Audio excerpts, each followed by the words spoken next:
할렐루야. 사랑하는 대강의 가족 여러분, 오늘 하루도 하나님의 말씀과 동행하는 삶이 되길 소망합니다.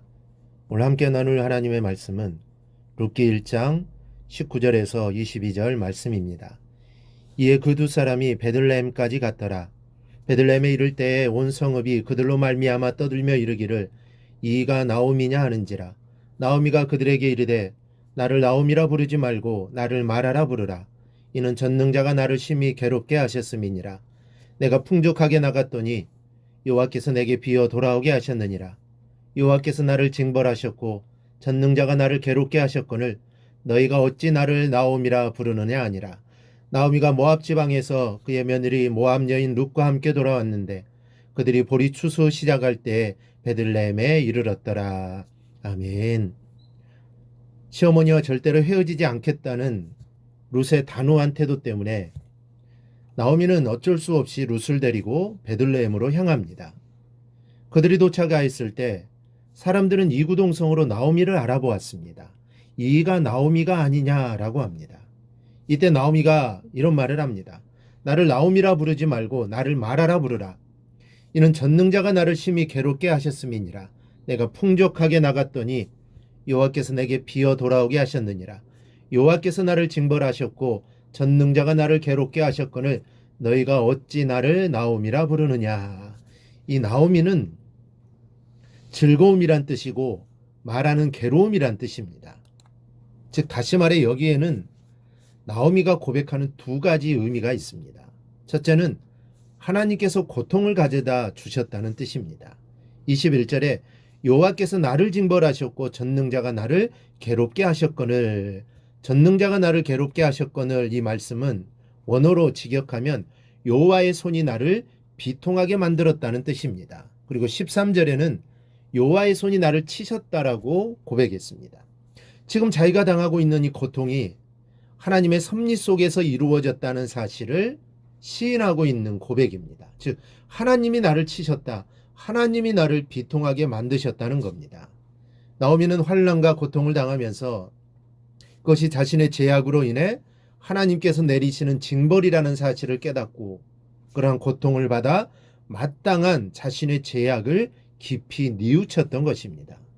만약 나오미가 이처럼 하나님의 징계를 받지 않았다면, 그래서 모압 땅에서 남편과 함께 두 장성한 아들들을 지켜보면서 행복하게 살 수 있었다면 그녀는 결코 이처럼 자신의 죄악을 깨닫지도, 그리고 회개하고 하나님 품으로 돌아오지도 않았을 겁니다.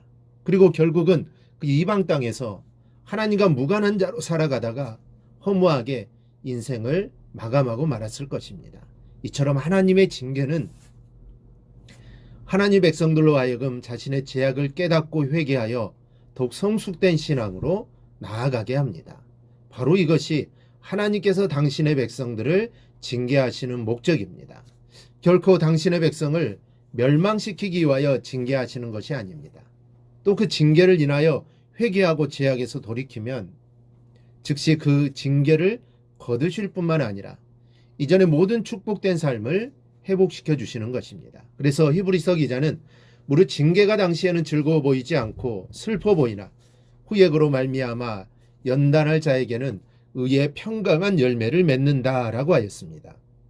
그러므로 우리는 하나님께 징계를 받을 때 그 징계로 인해 낙심하거나 절망해서는 안 됩니다.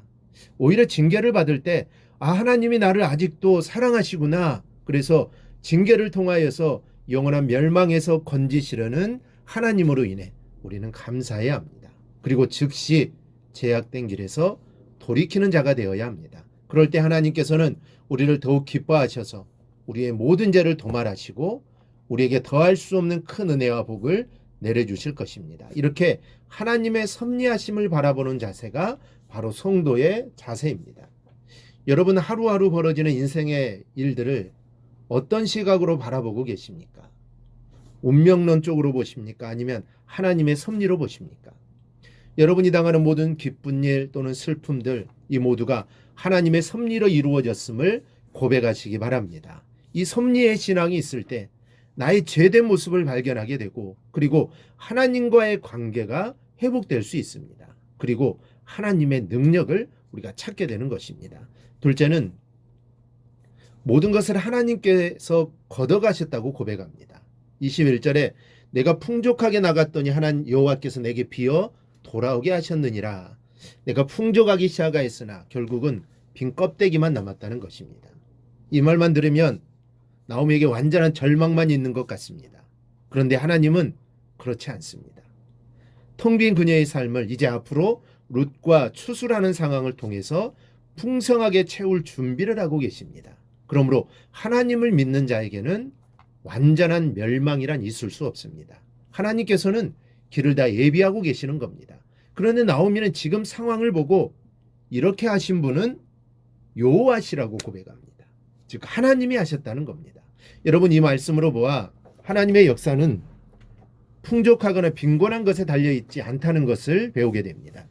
여러분 가운데 지금 환경이 빈곤하다 할지라도 하나님의 놀라운 축복 속에서 나중에 창대하게 되는 복을 누리는 분이 계실 겁니다. 그러나 지금의 환경이 풍족하다 할지라도 돌아올 때 나오미의 손에는 애통과 눈물이 있었던 것처럼 아무것도 남는 것이 없는 신세가 될지도 모릅니다. 다만 중요한 것은 이런 모든 결과를 하나님의 손길이 주관하신다는 사실을 믿어야 한다는 것입니다. 즉 부하게 하시는 분도 하나님이요 가난하게 하시는 분도 하나님이십니다. 그러니 우리는 하나님 앞에 충성된 모습으로 살아가기만 하면 되는 것입니다.